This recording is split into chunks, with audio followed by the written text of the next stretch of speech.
Dear students and friends, आज का हमारा टॉपिक है सर्वनाम। कल हमने संज्ञा के बारे में पढ़ा था।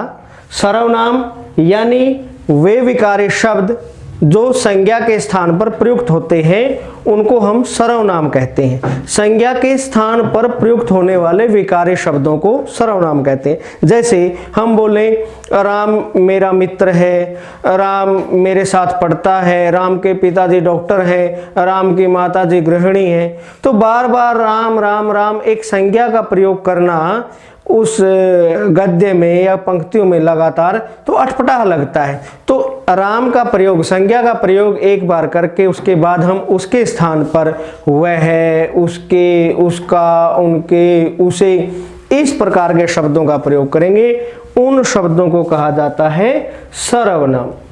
तो इसके 6 भेद हैं जिनका हम बारी बारी से अध्ययन करेंगे। पहला भेद आपके सामने नजर आ रहा होगा, पुरुषवाचक सर्वनाम। पुरुषवाचक सर्वनाम अर्थात उत्तम पुरुष, मध्यम पुरुष और अन्य पुरुषों के लिए जिन सर्वनामों का प्रयोग किया जाता है उनको हम कहते हैं पुरुषवाचक सर्वनाम। उत्तम पुरुष, मध्यम पुरुष और अन्य पुरुष अर्थात वक्ता, श्रोता और वक्ता जिसके बारे में बात कर रहा है। उत्तम पुरुष में वो आते हैं जब वक्ता यानी बोलने वाला अपने लिए उन सर्वनामों का प्रयोग करता है, जैसे मैं और हम। मध्यम पुरुष में आता है जिसके साथ वो बात कर रहा है अर्थात श्रोता जो उसकी बात सुन रहा है। तुम, आप, कभी कभी हम तू का प्रयोग भी कर देते हैं लेकिन उससे बढ़िया तुम रहेगा। और अन्य पुरुष वक्ता जिनके बारे में बात कर रहा है, श्रोता के साथ जिनके बारे में बात कर रहा है, वो वस्तु, प्राणी, स्थान, उनके लिए हम प्रयोग करते हैं वह और वे। तो ये है हमारा पहला भेद, पुरुषवाचक सर्वनाम। इसमें आपको 2 बातें ध्यान रखनी है। सर्वनाम, संज्ञा ये हम छोटी कक्षाओं से पढ़ते आए हैं, आसान सी बातें हैं। लेकिन जो विशेष बात आप नोट करेंगे, एक शब्द आपको नजर आ रहा है आप, और यहां पर आपको नजर आ रहे हैं वह और वे। वह और वे, जब हमको व्याकरण में कुछ शब्दों को छांटना होता है, वह और वे निश्चयवाचक सर्वनाम भी हैं, वह और वे विशेषण भी हैं, सार्वनामिक विशेषण।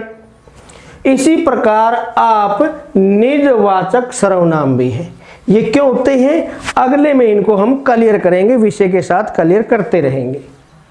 दूसरा भेद है निजवाचक सर्वनाम। निजवाचक सर्वनाम स्वयं के लिए प्रयुक्त किए गए सर्वनाम। जब हम स्वयं के लिए जिन सर्वनामों का प्रयोग करते हैं, चाहे वो उत्तम पुरुष हो, चाहे वो मध्यम पुरुष हो, चाहे वो अन्य पुरुष हो, उनको कहा जाता है निजवाचक सर्वनाम। इसमें होते हैं आप, अपने, अपना, इस प्रकार के शब्द जो हैं वो निजवाचक सर्वनाम की श्रेणी में आते हैं।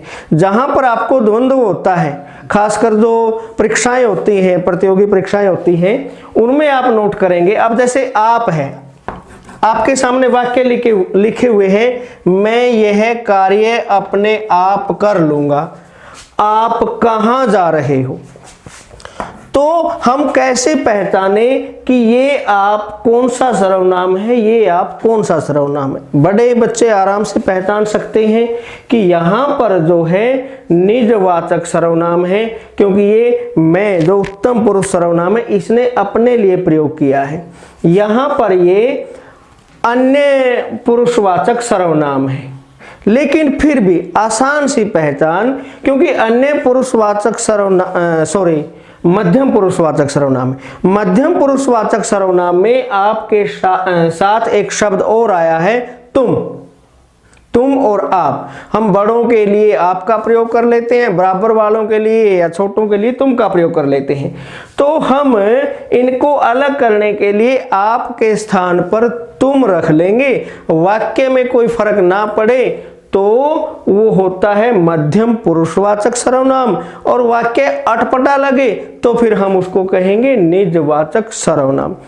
जैसे आप कहां जा रहे हो, इसकी जगह अगर हम लिखें तुम, तुम कहाँ जा रहे हो। मेरे ख्याल से वाक्य में कोई ज़्यादा फर्क नहीं पड़ा, तो इसलिए इसको कहेंगे मध्यम पुरुषवाचक सर्वनाम है। और यहाँ पर अगर रखेंगे मैं यह कार्य अपने तुम कर लूँगा, तो वाक्य का अर्थ ही बिगड़ गया, कोई वाक्य ही नहीं हुआ। तो इसलिए जहां पर तुम रखने से बात ना बने वो आप होता है निजवाचक सर्वनाम। ये अंतर आप इसमें कर लेंगे। इसके अलावा हमने पढ़ा था कि जो अन्य पुरुषवाचक सर्वनाम में वह, वे आगे इनके रूप हो जाएंगे, उसका, उसके, उनका, उनके। लेकिन कई बार जो हमारे सम्मानीय बड़े व्यक्ति होते हैं उनके लिए आपका जो शब्द है वो प्रयोग किया जाता है।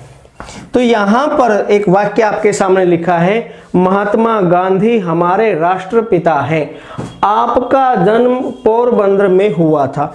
तो आपका अगर इस वाक्य में हमने बताना हो कि कौन सा सर्वनाम है, तो हम कहेंगे अन्य पुरुषवाचक सर्वनाम, क्योंकि ये हम ये भी लिख सकते थे उनका जन्म पोरबंदर में हुआ था, इसके स्थान पर हमने लिख दिया आपका जन्म। तो यहां पर आपका जो शब्द है, क्योंकि ये उनका के स्थान पर हमने लिखा है वह, वे, उसका, उनके, उनके, इसलिए ये यहां पर होगा अन्य पुरुषवाचक सर्वनाम। ये कुछ अंतर है जो आप नोट कर लेंगे। उसके बाद तीसरे स्थान पर आता है निश्चयवाचक सर्वनाम। जिन सर्वनामों से निश्चित वस्तु, स्थान या प्राणी का बोध हो, जिन सर्वनामों से निश्चित प्राणी, वस्तु या स्थान का बोध हो, जैसे यह, ये, वह, वे। यह मेरा घर है, यह मेरा विद्यालय है। इस प्रकार जो हमारे नजदीक वस्तुएं होती हैं या प्राणी होते हैं, स्थान होते हैं, उनके लिए हम यह एक वचन में और बहुवचन में ये का प्रयोग करेंगे, और जो दूर होते हैं उनके लिए वह और वे एक वचन बहुवचन में प्रयोग करेंगे। यहां पर भी थोड़ी सी उलझन है। वह और वे, इससे पहले हमने पढ़ा था अन्य पुरुषवाचक सर्वनाम में भी आए थे, और वह और वे निश्चयवाचक सर्वनाम में भी आते हैं। अंतर कैसे करेंगे, जैसे आपके सामने कुछ एग्जाम्पल लिखे हुए हैं। वह अच्छा लड़का है, वह राम है, वह मेरा घर है। यहां पर अगर आप देखो, वह जो शब्द है, जो सर्वनाम है, वो किसी व्यक्ति के लिए आया। वह अच्छा लड़का है, यानी इसकी जगह हो सकता है राम अच्छा लड़का है, श्याम अच्छा लड़का है, मोहन अच्छा लड़का है। तो इसका मतलब ये अन्य पुरुष के स्थान पर आया है, जिसके बारे में जो वक्ता है वो बात कर रहा है। तो यहां पर वह हो जाएगा अन्य पुरुषवाचक सर्वनाम। यहां पर कोई व्यक्ति हमारे सामने खड़ा है या किसी के बारे में बात चल रही है, हम उसको जानते हैं, हमें निश्चय है कि वो है, इसलिए इसमें कहा गया वह राम है। जब निश्चित प्राणी के बारे में बोध कराए, उसको हम कहेंगे निश्चयवाचक सर्वनाम। और वह मेरा घर है, निश्चय है मुझे कि वह घर मेरा है, मैं जानता हूं, इसलिए ये भी निश्चयवाचक सर्वनाम। लेकिन इसी वाक्य को अगर हम इस प्रकार लिख दें, वह घर मेरा है, तो ये बदल जाएगा। अब ये सर्वनाम रहा ही नहीं, अब ये हो गया विशेषण। अब ये विशेषण क्यों हो गया, जब हम विशेषण का टॉपिक पढ़ेंगे तब इसके बारे में बात करेंगे। यहां पर हमने सर्वनाम में जो वह और वे है, निश्चयवाचक सर्वनाम है या फिर अन्य पुरुषवाचक सर्वनाम है, आपको इस बात का ध्यान रखना है। नंबर 4 पर आता है अनिश्चयवाचक सर्वनाम। जब प्राणी, वस्तु, स्थान का निश्चित बोध ना हो। निश्चित बोध हो तो निश्चयवाचक, और निश्चित पता ना हो, बोध ना हो, जानकारी ना हो, तो हम प्रयोग करते हैं अनिश्चयवाचक सर्वनाम का, जिनमें आएंगे कोई और कुछ। बाहर कोई खड़ा है, किसी ने दरवाजा खटखटाया, तो हमें नहीं पता, निश्चय नहीं है कौन है। राम श्याम है तो हम कह देते वह राम है, वह श्याम है, लेकिन पता नहीं कौन है, हम नहीं जानते, तो हम कहेंगे बाहर कोई है।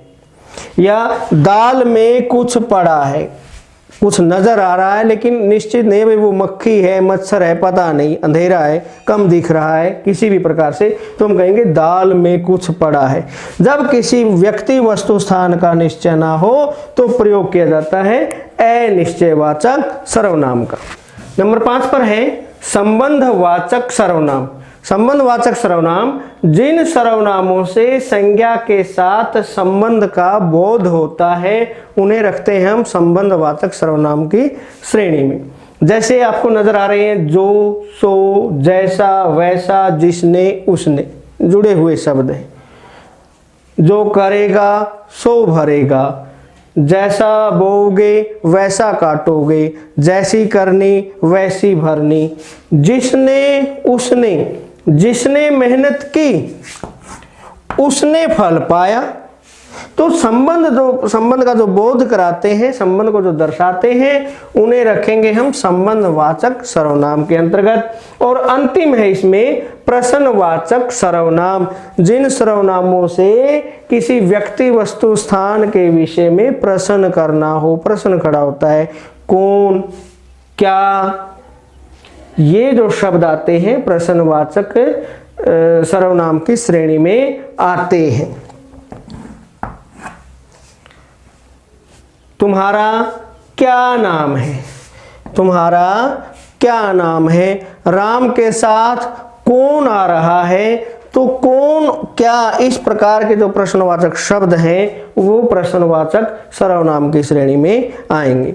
तो आज के हमारे लिए जो आज का हमारा जो विषय है सर्वनाम वो आज पूर्ण होता है, कंप्लीट होता है।